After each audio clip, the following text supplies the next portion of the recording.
Assalamualaikum warahmatullahi wabarakatuh. Kembali lagi dengan saya Abdurrahman Wahid dengan NPM 2115061014. Pada materi sebelumnya atau pada video sebelumnya kita sudah membahas image enhancement yaitu pada bagian 1, 2, dan 3. Kali ini pada bab ke-12 kita akan mempelajari transformasi citra. Baik, langsung saja untuk materi transformasi citra. Jadi di dalam transformasi citra ini terdapat ranah frekuensi, di mana citra dapat dioperasikan dalam ranah spasial maupun dalam ranah frekuensi. Nah, dalam ranah spasial artinya kita bisa memanipulasi langsung nilai-nilai pikselnya. Karena citra adalah sinyal atau sinyal dari gelombang cahaya, maka citra memiliki atribut frekuensi. Nah, mengoperasikan citra dalam ranah frekuensi ini artinya kita memanipulasi nilai-nilai frekuensi yang mempresentasikan sinyal. Beberapa metode penapisan citra untuk menghilangkan derau atau noise hanya berhasil dilakukan dalam ranah frekuensi ketimbang dalam ranah spasial. Nah, citra dengan derau periodik atau dengan derau noise yang periodik itu tidak dapat dihilangkan dengan penapis dalam ranah spasial. Bisa dilihat pada eh, gambar berikut ini. Nah, selain itu, konvolusi dalam ranah spasial memakan waktu komputasi yang cukup besar. Jika citra berukuran n kali n dan kernel berukuran m kali m, maka jumlah perkalian di dalam operasi konvolusi adalah dalam orde n kuadrat m kuadrat. Nah, sebagai contoh, jika citra berukuran 512 kali 512 dan kernelnya berukuran 16 kali 16, maka ada sekitar 32 juta perkalian yang dibutuhkan. Nah, ini jelas tidak cocok ya untuk proses yang real time tanpa perangkat keras yang dedicated. Nah, untuk mengoperasikan dalam ranah frekuensi, kita memerlukan citra dalam ranah spasial, yaitu dengan fx, y yang harus ditransformasikan menjadi citra dalam ranah frekuensi fu, v. Setelah selesai kita mengoperasikannya dalam ranah frekuensi, maka citra dalam ranah frekuensi fu, v dapat dikembalikan ke dalam ranah spesial fx, y. Nah, kedua transformasi ini dinamakan transformasi citra atau image transform, yang mana transformasi citra ini bisa juga dikembalikan juga dalam bentuk transformasi citra balikan atau inverse image transform. Operasi konvolusi dalam ranah frekuensi ini cukup dilakukan dengan melakukan perkalian antara citra fu, v dengan kernel hu, v. Bisa dirumuskan dengan rumus berikut ini. Hx, y sama dengan fx, y asterik gx, y. Maka kernelnya hu, v sama dengan fu, v, gu, v. Nah, dua transformasi citra yang banyak digunakan ini seperti yang pertama ada transformasi Fourier atau Fourier transform dan yang kedua ada transformasi Cosine yaitu discrete cosine transform. Nah, untuk yang transformasi Fourier merupakan tool yang dapat mengubah fungsi dari ranah waktu atau spasial ke dalam ranah frekuensi. Nah, ranah waktu ini misalnya kita misalkan gelombang bunyi atau suara yang bentuknya itu satu dimensi dan ranah spasial misalkan citra dua dimensi. Nah, untuk pengubahan sebaliknya dari ranah frekuensi ke ranah waktu atau spasial kita bisa menggunakan transformasi Fourier balikan. Nah, transformasi Fourier balikan ini ditemukan oleh Jean-Baptiste Joseph Fourier pada tahun 1768 sampai 1830. Pada intinya dari transformasi Fourier ini adalah kita menguraikan sinyal atau gelombang menjadi sejumlah sinusoida dari berbagai frekuensi yang jumlahnya ekuivalen dengan gelombang asal. Sebagai contoh, sebuah gelombang dalam ranah waktu dibagi menjadi 3 buah gelombang sinusoida dengan masing-masing frekuensi yang berbeda. Dalam ranah waktu atau time domain versus ranah domain terdapat perbedaan, yaitu contohnya pada tekanan udara sebagai fungsi bunyi yang berubah terhadap waktu bisa dilihat pada gambar berikut ini. Grafik menunjukkan amplitudo 100 dan frekuensi menunjukkan banyaknya gelombang dalam 1 detik, yaitu 200 Hz. Contoh lain ketika telinga manusia tidak mendengar bunyi seperti gelombang berosilasi, tetapi nada dari frekuensinya itu tapi kita bisa mendengar nada dengan frekuensi tertentu karena adanya perbedaan gelombang yang pada rumah siput atau pada organ telinga kita. Nah, seringkali, lebih mudah kita itu menganalisis sinyal itu dalam ranah frekuensi daripada ranah, waktu atau spasial. Nah, di dalam pengolahan citra, umumnya citra itu disajikan dalam ranah spasial I, X, Y. Nah, citra juga dapat disajikan, dalam ranah frekuensi F, U, V, yaitu ruang di mana setiap nilai pada posisi citra F menyatakan besaran bahwa nilai intensitas citra berubah pada jarak tertentu. Sebagai contoh, jika frekuensi pada nilai piksel 20 adalah 0,1, artinya tiap satu periode setiap 10 piksel. Nah, intensitas piksel ini berubah dari gelap ke terang dan kembali ke gelap setelah 10 piksel. Nah, berikut adalah gambar citra dalam ranah frekuensi. Nah, pada bagian tengah itu merupakan frekuensi tinggi, yang mana di sekitar pusatnya itu terjadi penumpukan frekuensi tertentu. Dan ada frekuensi rendah di bagian sudut kanan kiri atasnya.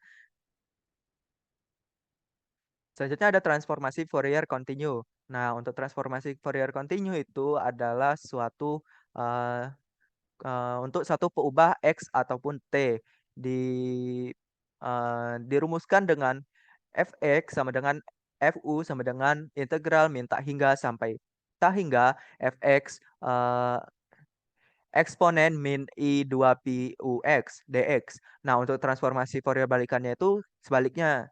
Nah, dalam hal ini I itu, merupakan imajiner dengan nilai akar min satu dan U adalah peubah frekuensi. Sedangkan 2px merupakan, omega. Nah, untuk Fx yang real, Fu-nya adalah fungsi kompleks dan dapat dituliskan sebagai berikut. Nah, rumusnya adalah Fu sama dengan Ru plus I kali Lu sama dengan matriks Fu eksponen I theta U. Nah, untuk amplitudo atau matriks, nilai mutlak dari Fu ini adalah disebut spektrum Fourier dari Fx dan didefinisikan sebagai nilai mutlak dari Fx sama dengan akar R kuadrat U plus I kuadrat U. Nah, untuk sudut fase spektrumnya kita bisa rumuskan dengan tan min 1 I U per RU. Nah, ini untuk menyatakan pergeseran fase atau sudut fase dari setiap frekuensi U. Dengan mengingat kesamaan Euler, maka eksponen plus minus akar eksponen pangkat plus minus IX sama dengan cos X plus minus I sin X. Untuk pasangan transformasi, maka pasangan transformasi Eulernya dapat ditulis sebagai berikut. Nah, untuk Fu-nya kita bisa rumuskan dengan integral min tak hingga sampai dengan tak hingga Fx eksponen pangkat min I 2px dx sama dengan integral min tak hingga sampai dengan tak hingga Fx cos 2px min I sin 2pi Ux dx dan seterusnya. Nah, untuk transformasi dua peubah ini memiliki rumus yang berbeda di mana Fu, V-nya itu memiliki dua integral yaitu min tak hingga sampai tak hingga Fx, Y pangkat min 1 2pi Ux plus Py dx dy. Transformasi Fourier balikannya adalah sama integral min tak hingga sampai tak hingga sebanyak dua kali dan f e, Fu, V dikali eksponen pangkat I 2pi Ux Vy du dv. Spektrum Fouriernya adalah nilai mutlak dari F U, V akar R kuadrat UV plus I kuadrat UV. Nah, untuk sudut fasenya kita bisa rumuskan dengan rumus tan min 1 I U I, I dalam kurung U, V per R dalam kurung U, V. Untuk transformasi sifat-sifat transformasi Fourier bisa kita lihat pada tabel berikut ini. Untuk transformasi Fourier discrete di sini saya akan menjelaskan, sedikit saja. Jadi untuk yang satu peubah ini, kita bisa rumuskan dengan 1/n sigma x sama dengan 0 sampai, n-1 fx eksponen pangkat -1 2 pi x per n, di mana u ini adalah nilainya 0, 1, 2 sampai dengan n-1. Sedangkan balikannya itu untuk yang satu peubah, maka fx sama dengan sigma u sama dengan 0 n-1 FU E eksponen pangkat I2 pi UX per N, di mana nilai X-nya adalah 0, 1, 2 sampai dengan N-1. Yang mana dalam hal ini sinyal kontinu Fx diterok menjadi N, nilai diskrit sejarak delta X, yaitu himpunan Fx, 0, Fx, Fx 0, Fx 0 plus delta X, dan sebagainya. Jadi kita bisa rumuskan menjadi fx sama dengan fx, x fx 0 plus x delta x, di mana x-nya adalah sama 0,0, 1, 2 sampai dengan n-1. Nah, untuk interpretasi dari TFD ini adalah sebagai berikut. Jadi TFD ini mengkonversi data diskrit menjadi sejumlah sinusoida diskrit yang frekuensinya dinomori dengan U sama dengan 0,1 sampai dengan n-1 dan amplitudonya diberikan Fu. Nah, faktor 1/n pada persamaan Fu ini adalah faktor skala yang dapat disertakan dalam persamaan Fu atau dalam persamaan Fx, tetapi tidak kedua-duanya. Contoh, diketahui fungsi sinyal Fx dengan hasil penerokan atau sampling ke dalam nilai-nilai diskrit sebagai berikut. Misalkan n sama dengan 4, maka nilai x0-nya sama dengan 0,5, f0-nya sama dengan 2, dan seterusnya.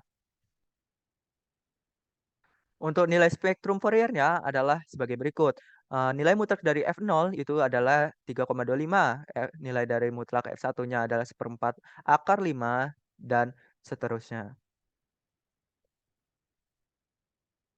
Nah, untuk transformasi Fourier diskrit yang dua peubah, kita bisa menggunakan rumus FUV sama dengan 1/nm, sigma X sama dengan 0, n-1, dan sigma Y sama dengan 0 M-1, di mana Fx, Y eksponen pangkat -1 2 pi Ux per N plus Vy per M, di mana U dan V-nya ini adalah nilai 0, 1 sampai dengan N-1.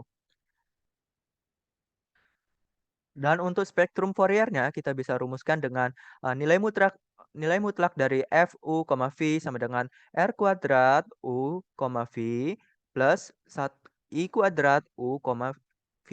Dan untuk sudut fasenya kita bisa rumuskan dengan tan -1 I dalam kurung U, V per R U, V.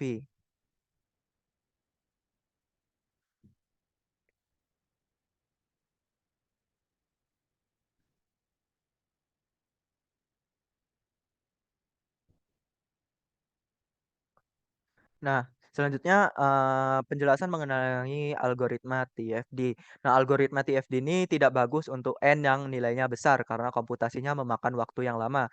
Kompleksitas waktu algoritmanya itu adalah 0 sampai dengan N kuadrat, di mana algoritma yang dikenal cepat untuk menghitung transformasi Fourier diskrit adalah FFT atau Fast Fourier Transform, di mana algoritma FFT ini mempunyai kompleksitas waktu n kuadrat log n. Jadi, untuk nilai n-nya itu sama dengan 50, FFT-nya itu kira-kira sekitar 10 kali lebih cepat daripada TFD, di mana untuk n-nya, sama dengan 1000 sekitar 100 kali lebih cepat.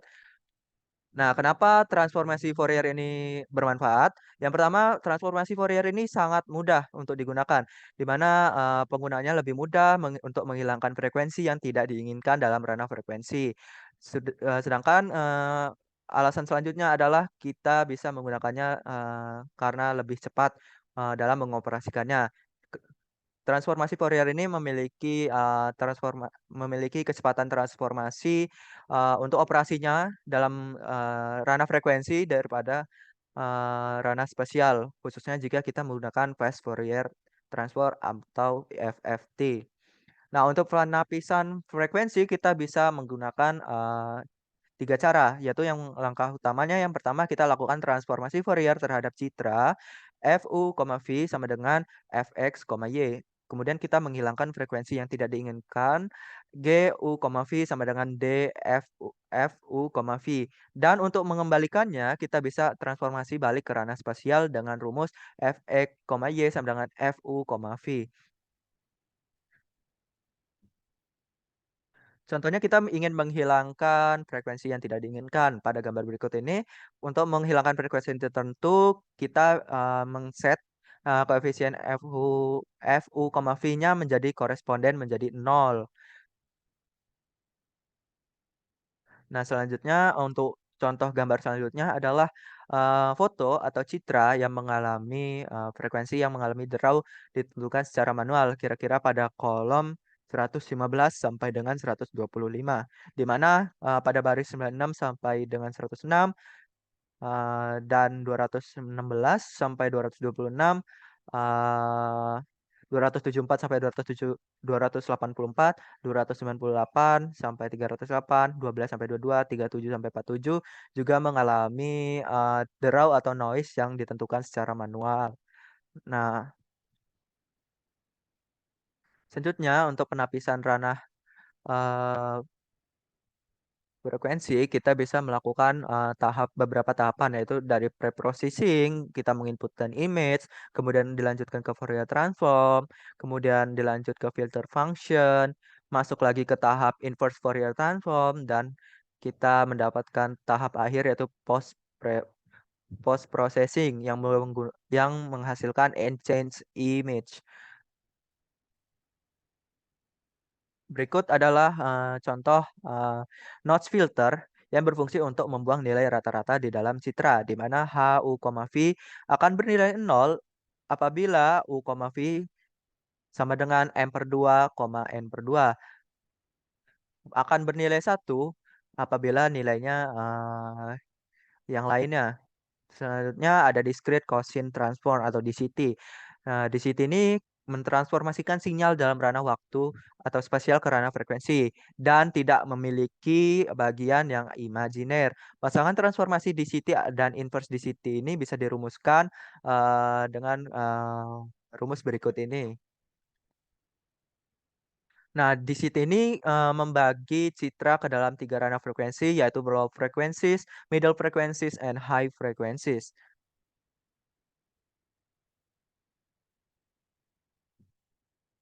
Baik, sekian untuk penjelasan mengenai transformasi citra. Selanjutnya kita akan membahas pada bab 13 yaitu pendeteksian tepi atau edge detection. Sekian, terima kasih.